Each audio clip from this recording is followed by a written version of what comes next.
مگر انہوں نے پولیس کو دیکھتے ہی سارا جرم داؤد صاحب کے سر پر ڈال دیا۔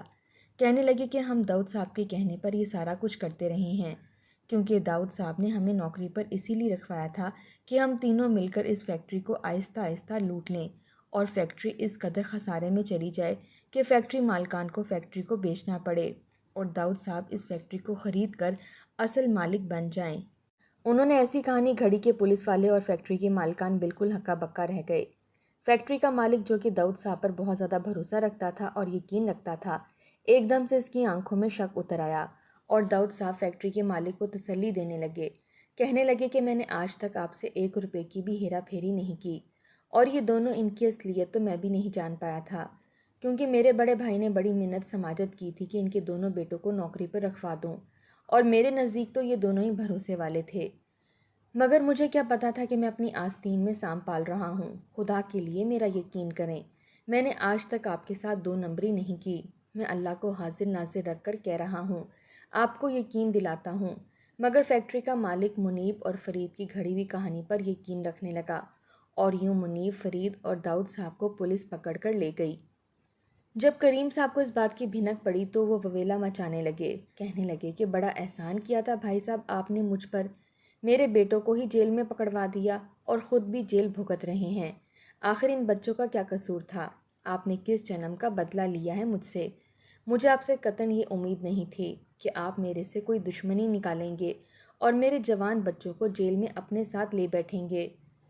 داؤد صاحب نے اپنے بھائی کو بھی یقین دلانے کی پوری کوشش کی کہ میں نے کچھ بھی نہیں کیا، میں نے تو اپنی طرف سے نیکی کی تھی جو کہ میرے گلے پڑ گئی، کیونکہ یہ دونوں میرے بھتیجے تھے اور میں نے بڑے مان اور بھروسے سے آپ کی بات مان کر ان کو نوکری پر رکھوایا تھا، مگر ان سانپوں نے تو مجھے ہی ڈس لیا۔ داؤد صاحب کی بات پر کسی کو بھی یقین نہیں آ رہا تھا، ہر کوئی یہی کہہ رہا تھا کہ ان سب کے پیچھے داؤد صاحب کا ہی ہاتھ ہے، کیونکہ وہ فیکٹری کے مینیجر تھے، انہیں ہر چیز کے بارے میں بخوبی اندازہ تھا۔ منیب اور فرید بھی تو ابھی نئے نئے تھے، انہیں بھلا کیا معلوم کہ غبن کیسے کیا جاتا ہے اور بڑی بڑی کمپنی سے رابطہ کر کے ان کو دوائیاں کیسے فروخت کرنی ہیں، یہ سارا کچھ تو داؤد صاحب کو ہی معلوم تھا۔ اس طرح منیب اور فرید کو تو جلدی جیل سے رہائی مل گئی، کیونکہ اسے کروانے والا کوئی اور نہیں بلکہ داؤد صاحب ہی تھے، اس لیے داؤد صاحب کو 5 سال کی سزا مل گئی۔ داؤد صاحب تو سر پکڑ کر بیٹھ گئے تھے، وہ دن رات خدا کے حضور دعا کرتے تھے، گڑ گڑاتے تھے کہ میں نے آج تک 1 روپے کی بھی 2 نمبری نہیں کی، پھر ایسا کیسے ہو سکتا ہے کہ میری پکڑ ہو جائے اور وہ دونوں چھوٹ جائیں جن کا یہ سارا کیا دھرا ہے۔ مگر داؤد صاحب کی بات پر کسی نے یقین نہیں کیا، ان کی ساری زندگی کی محنت اور کمائی خاک میں ملتی ہوئی محسوس ہوئی۔ یہ صلہ ملا تھا انہیں رزق حلال کمانے کا اور اپنے مالک سے وفاداری کرنے کا کہ اسی مالک نے ان کی بات پر یقین نہیں کیا تھا اور ان لڑکوں کی گھڑی ہوئی کہانی پر فوراً یقین کر لیا تھا جن کو وہ جانتے تک نہیں تھے۔ داؤد صاحب کو بہت ہی زیادہ دھچکا لگا تھا، انہوں نے بہت کوشش کی اپنی صفائی پیش کرنے کی، مگر انہیں 5 سال کی سزا مل چکی تھی اور انہیں 5 سال تک جیل میں ہی رہنا تھا۔ ان کی نوکری بھی چلی گئی تھی اور اتنے سالوں کی کمائی ہوئی عزت بھی خاک میں مل گئی تھی۔ وہ دن رات خدا کے حضور گڑ گڑا کر دعا مانگتے تھے اور روتے رہتے تھے کہ یہ کیسی آزمائش ہے جس میں گرفتار ہو چکا ہوں۔ ان 5 سالوں میں کریم صاحب ایک دفعہ بھی داؤد صاحب کو ملنے نہیں آئے تھے، حالانکہ وہ ان کے سگے بھائی تھے، ان کا رشتہ تھا، مگر خون خون کو سفید ہوتے ہوئے دیر نہیں لگتی۔ داؤد صاحب کو معلوم ہوا کہ آہستہ آہستہ ان کی ساری پراپرٹی اور گھر پر بھی ان کے بھتیجے اور چچا کا قبضہ ہو چکا ہے اور وہ بڑے عیش و آرام سے اس گھر میں رہ رہے ہیں، اور داؤد صاحب کی پراپرٹی پر بھی سارا قبضہ ان کا ہے۔ داؤد صاحب یہ سن کر بہت ہی زیادہ غمگین ہو جاتے تھے، مگر وہ بے بس تھے، کچھ کر نہیں سکتے تھے، جیل کی سلاخوں کے پیچھے بس وہ اہو بکا ہی کر سکتے تھے اور خدا کے حضور گڑ گڑا ہی سکتے تھے کہ مجرموں کو سخت سے سخت سزا دی جائے اور بے گناہوں کو چھوڑ دیا جائے، مگر شاید ابھی تک ان کا برا وقت ہی چل رہا تھا، اس لیے کوئی بھی دعا قبول نہیں ہو رہی تھی۔ وقت یوں ہی گزرتا گیا اور داؤد صاحب اپنے غم میں گھلتے رہے۔ وہ اپنے وکیل سے بار بار اس بات کا ذکر کرتے تھے کہ میں بے قصور ہوں، مگر وکیل کو کوئی بھی ٹھوس ثبوت ان کی بے گناہی کا نہیں مل پایا تھا، اس لیے وہ ان کی سزا کم نہیں کروا سکتے تھے اور داؤد صاحب 5 سال تک جیل کی سلاخوں کے پیچھے سسکتے رہے، تڑپتے رہے۔ انہوں نے جو نیکی اور بھلائی اپنے بھتیجے اور اپنے بڑے بھائی سے کی تھی وہ ان کے گلے کی ہڈی بن چکی تھی۔ آخر 5 سال بعد رہا ہو کر باہر نکلے وہ پہلے سے بہت زیادہ کمزور پتلے ہو گئے تھے۔ ایک تو غم نے ان کو کھا لیا تھا کیونکہ ساری زندگی کی محنت اور کمائی بھتیجے اور ان کا باپ کھا گیا تھا اور وہ ان پر عیش کر رہے تھے، اور ایک نوکری تھی جس سے وہ نکال دیے جا چکے تھے۔ آخر وہ جاتے تو جاتے کہاں، اوپر سے جیل کی خوراک کھا کھا کر ان کی صحت بہت ہی زیادہ گر گئی تھی۔ وہ عمر سے پہلے ہی بہت بوڑھے لگنے لگے تھے۔ ان کے پاس تو اتنے بھی پیسے نہیں تھے کہ وہ رکشے کا کرایہ ادا کر کے اپنے گھر پہنچ سکتے۔ وہ گھر بھی شاید اب ان کا نہ رہا تھا، مگر وہ جاتے تو جاتے کہاں۔ آخر اس لیے چاروں ناچار وہ اپنے گھر چلے گئے، مگر گھر کے سامنے جا کر جب گھر کے گیٹ کو دیکھا تو ان کے سر پر جیسے آسمان گر پڑا۔ ایک تو وہ پہلے ہی کمزور تھے، اوپر سے گھر کے گیٹ کے اوپر لگی ہوئی تختی پر مکان برائے فروخت دیکھ کر لگا جیسے وہ اپنے قدموں پر دوبارہ کھڑے نہیں ہو پائیں گے۔ انہیں ایک دم چکر آ گیا اور وہ لڑکھڑا کر وہیں گر پڑے۔ کاش کہ یہ دن دیکھنے سے پہلے وہ اس دنیا سے چلے جاتے۔ اس کا سگا بھائی اس کے ساتھ اتنا برا سلوک کرے گا اس نے کبھی سوچا بھی نہیں تھا۔ اچانک ایک راہگیر نے انہیں پکڑ کر اوپر اٹھایا تو وہ جیسے سکتے میں آ گئے، کیونکہ وہ داؤد صاحب کا پڑوسی تھا اور انہوں نے داؤد صاحب کو پہچان لیا تھا۔ داؤد صاحب کہنے لگے کہ اکبر، تم اکبر ہو نا، میرے پڑوسی۔ اکبر کہنے لگا داؤد صاحب آپ کی یہ حالت کیا ہو چکی ہے؟ آپ اتنے کمزور کیوں ہو چکے ہیں؟ آپ اٹھیے، میرے گھر چلیے۔ اکبر انہیں اپنے گھر میں لے گیا اور پانی پلایا۔ داؤد صاحب نے اسے اپنی ساری کہانی کہہ سنائی، کہا کہ میرے سگے بھائی نے میرے ساتھ یہ سب کچھ کیا، میری نوکری بھی چلی گئی اور عزت بھی چلی گئی، مجھے سمجھ نہیں آ رہا کہ میں کیا کروں۔ جس گھر کو میں اپنا سمجھتا تھا، اس گھر کے سامنے مکان برائے فروخت کی تختی لگی ہوئی ہے۔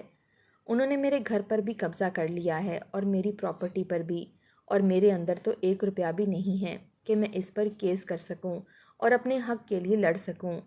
اکبر کہنے لگا داؤد صاحب، میں نے آپ کو ہمیشہ اپنا بڑا بھائی سمجھا ہے، میں آپ کو اکیلا نہیں چھوڑوں گا۔ آپ کو جتنے بھی پیسوں کی ضرورت ہوگی میں آپ کو پیسے دوں گا۔ آپ پہلے اپنے بھائی کے گھر جائیے اور ان سے اپنی جائیداد اور گھر کا مطالبہ کیجیے۔ اگر وہ سیدھے ہاتھوں نہیں مانتے تو انگلی ٹیڑھی کرنی پڑے گی، اور میں آپ کے ساتھ لڑوں گا اور آپ کی ہر چیز آپ کو دلواؤں گا۔ اکبر کی بات سن کر داؤد صاحب کی آنکھوں میں آنسو آ گئے، کیونکہ ایک پرایا پڑوسی ہو کر وہ اس قدر خیر خواہ نکلا تھا اور ایک سگا بھائی ہو کر وہ اس قدر منافق اور چور نکلا تھا۔ داؤد صاحب لڑکتے ہوئے قدموں سے اپنے بھائی کے گھر گئے۔ جیسے ہی وہ اس کے گھر پہنچے اور دروازے پر دستک دی، دروازہ ایک چھوٹے سے بچے نے کھولا تھا۔ داؤد نے اس کے سر پر ہاتھ رکھا اور کہا کہ کیا کریم صاحب اندر ہیں؟ تو بچہ کہنے لگا کہ جی، دادا اندر ہیں۔ داؤد صاحب جیسے ہی گھر کے اندر داخل ہوئے، اندر کا منظر دیکھ کر ان کے رونگٹے کھڑے ہو گئے۔ انہیں خدا کے مکافات عمل پر جیسے یقین سا آ گیا۔ ان کو تو لگتا تھا کہ کریم اور اس کے بیٹے داؤد صاحب کے پیسوں پر عیش و عشرت کی زندگی گزار رہے ہوں گے اور گل چھڑے اڑا رہے ہوں گے، مگر خدا کی لاٹھی بے آواز ہوتی ہے، کیونکہ خدا دھوکہ اور فریب سے پیسے بٹورنے والوں کو دنیا میں بھی سزا دیتا ہے اور آخرت میں بھی۔ ان کے لیے دردناک عذاب ہوتا ہے۔ داؤد صاحب نے جیسے ہی سامنے کا منظر دیکھا، زمین پر بیٹھے تھے، ان کا چہرہ ایک طرف کو ڈھلکا ہوا تھا اور منہ سے جھاگ بھی نکل رہا تھا، ان کے ہاتھ پاؤں مڑے ہوئے تھے۔ اس چھوٹے بچے نے کہا کہ دادا جی کی حالت 5 سال سے ایسی ہے، دادا جی تو کپڑوں کے اندر ہی سسو بھی کر دیتے ہیں۔ وہ بچہ اس کا مذاق اڑا رہا تھا اور ہنس کر لوٹ پھوٹ ہو رہا تھا۔ داؤد صاحب کو تو یہ منظر دیکھ کر خوش ہونا چاہیے تھا، مگر وہ ایک دم رونے لگے اور خدا کے حضور سجدے میں گر گئے۔ بلا شبہ خدا کی پکڑ بڑی سخت ہوتی ہے، جب وہ کسی کو پکڑتا ہے تو پھر نشان عبرت بنا دیتا ہے۔ منیب اور فرید کی حالت بھی کچھ ایسی تھی۔ انہوں نے جو بھی 2 نمبر طریقے سے پیسے کمائے تھے وہ سب اپنی عیاشیوں میں اڑا دیے، اور اب حالت ایسی تھی کہ گھر میں کچھ نہ بچا تھا۔ اس لیے انہوں نے داؤد کا مکان بھی بیچنے کے لیے دے دیا تھا، مگر وہ داؤد کے نام تھا اس لیے کوئی نہیں لے رہا تھا۔ کریم نے جیسے ہی داؤد کو دیکھا، اس کی آنکھوں سے بے بسی سے آنسو جاری ہو گئے تھے۔ اس میں اتنی سکت نہ تھی کہ ہاتھ جوڑ کر معافی مانگ سکتے۔ داؤد صاحب گھٹنوں کے بل اپنے بھائی کے سامنے بیٹھ گئے اور کہا کہ مجھے برباد کر کے بھائی صاحب آپ خود کیسے آباد رہ سکتے تھے، کیونکہ خدا کی پکڑ بڑی سخت ہوتی ہے، وہ گناہ گاروں کو اور دھوکہ دینے والوں کو ایسے ہی پکڑتا ہے۔ مجھے تو لگتا تھا شاید میری زندگی بھر کی عزت برباد ہو گئی، مگر میں غلط تھا، کیونکہ میری لوگ آج بھی عزت کرتے ہیں اور آپ کو آپ کے بیٹے تک نہیں پوچھتے۔ یہ کہہ کر داؤد صاحب وہاں سے چلے گئے اور ان کے بیٹوں پر کیس کر کے اپنا گھر اور تمام پراپرٹی بھی ان سے لے لی۔ اب تو وہ بالکل سڑک پر آ گئے تھے۔ ایک بار داؤد اپنے گھر بیٹھے تھے کہ فیکٹری کا مالک آ گیا اور داؤد کے سامنے ہاتھ جوڑ کر کہنے لگا کہ مجھے معاف کر دیں۔ میں اس وقت آپ کے بھتیجوں کی کہانی پر یقین کر بیٹھا اور آپ کی سچائی اور دیانتداری کو فراموش کر دیا۔ میں آپ کو آپ کی نوکری دوبارہ آفر کرتا ہوں۔ عزت اور وقار کے ساتھ آپ کل سے ہی فیکٹری جوائن کر لیں پلیز، کیونکہ آپ جیسا سچا اور کھرا انسان ہی مجھے چاہیے۔ اور داؤد صاحب نے انہیں معاف کر دیا اور دوبارہ سے فیکٹری جوائن کر لی۔